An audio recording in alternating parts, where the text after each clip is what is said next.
मैं डिस्ट्रिक्ट एटा UP village Nangla Chetram का रहने वाला हूँ। मेरे पापा को पहले शुरू में एक गांठ हुई थी यहाँ गले के पास, तो इन्होंने वहाँ दवाई ली इधर उधर और उससे क्या नाम डॉक्टरों से, तो इनको उतना फ़र्क नहीं हुआ। वो धीरे धीरे क्या हुआ, धीरे धीरे वो बढ़ता गया तो इनका ठीक नहीं हुआ। फिर जब ज़्यादा ही कुछ वो हुआ, इनको तकलीफ़ होने लगी, इनको दर्द होने लगा जब ज़्यादा, तो इनको मैं लेके सबसे पहले गया, मैं बीकानेर गया। बीकानेर मैंने इनको वहाँ दिखाया। वहाँ पहुँचते पहुँचते उसके अंदर पूरा पहले पपड़ी जमी हुई थी, वो पूरा एकदम पूरा निकला। उससे जैसे ही उसमें से निकला तो उसके अंदर से कीड़े और बदबू बहुत ज़्यादा कीड़े और बदबू हुई।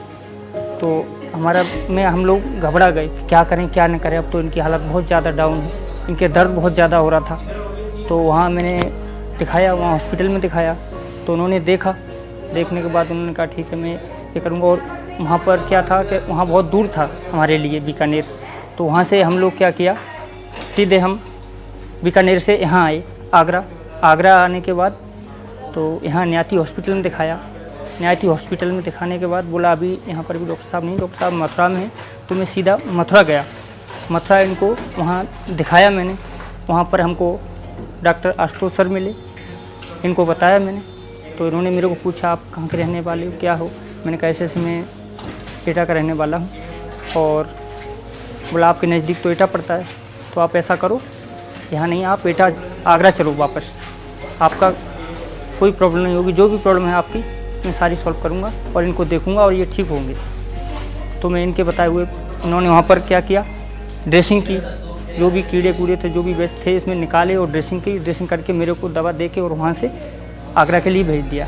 आगरा में यहाँ आया, उसके बाद डॉक्टर सर आए, उन्होंने इनको देखा और फिर 1-2 दिन उन्होंने खूब अच्छी तरीक़ा से इनको दवाई वगैरह दी और साफ़ सफाई की।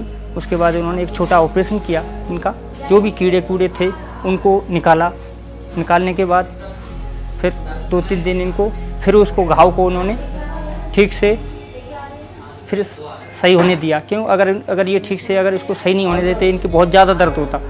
तो उन्होंने 2-3 दिन इनको दवा दी। उसके बाद उन्होंने ये अभी ऑपरेशन दोबारा से किया है।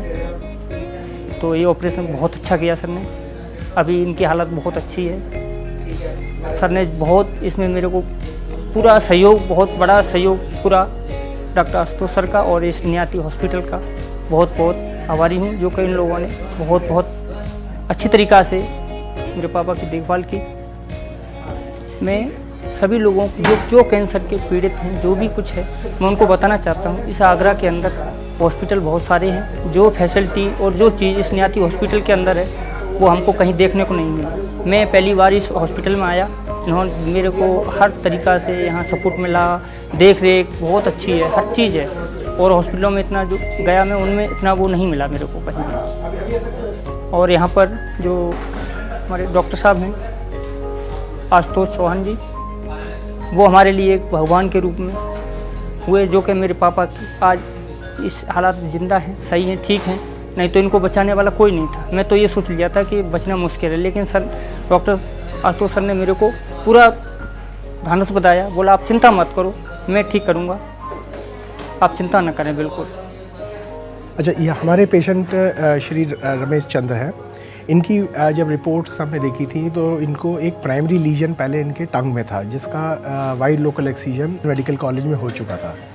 जब ये हमारे पास पहुँचे थे तो उनके हिस्टोरिकली ऐसा लग रहा था कि इनको लेफ़्ट साइड में नोडल रिकरेंस हुई, और nodal recurrence over the period of time neglect होने की वजह से वो फंगेट करके एक बहुत बड़ा अल्सर बन गया था।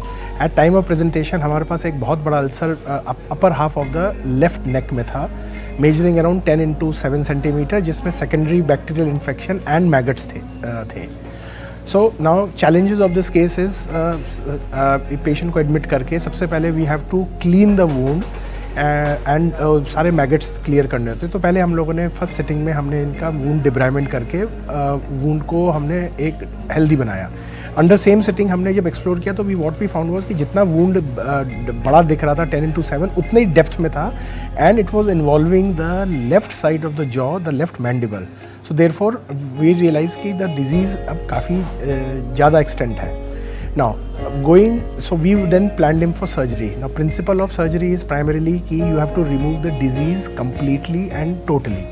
So इस केस में what we had to do was हम लोगों ने left sided commando operation किया, जिसके अंतर्गत left half of the mandible निकाला, entire जो अल्सर था वो निकाला, plus left side of neck में जितने भी नोड्स थे वो पूरे निकाल दिए. So whatever visible बीमारी थी वो सारी की सारी in toto in one single big block निकाल दी. So that is part 1 of the surgery.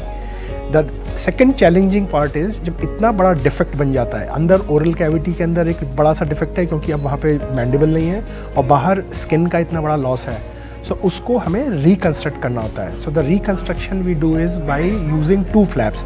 हम लोगों ने चेस्ट से 2 फ्लैप उठाए, एक फ्लैप हम रोटेट करके अंदर ले गए जिसने जो मैंडिबल निकाल चुके थे उस एरिया को भरा, और फिर एक सेकंड फ्लैप लेके हमने बाहर की तरफ कवरिंग लगाई. तो अभी आपको जो बाहर दिख रहा है वो प्राइमरीली डीपी फ्लैप है जो आउटर स्किन को कवर कर रहा है. एज ऑफ राइट नाउ इनके वुंड परफेक्टली हेल्दी हैं. पेशेंट अभी करेंटली राइल्स ट्यूब से खाना ले रहे हैं.